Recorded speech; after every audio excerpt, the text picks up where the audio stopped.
Дорогие друзья, 12 сентября в Элисте состоится долгожданное выступление Государственного театра танца Калмыкии Ойраты.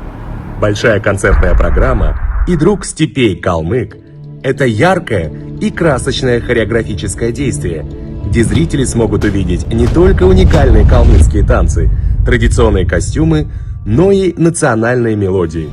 Прочувствовать всю атмосферу степного простора, где волны белого ковыля колышутся от дуновения ветра, а в безоблачном небе величаво парит орел.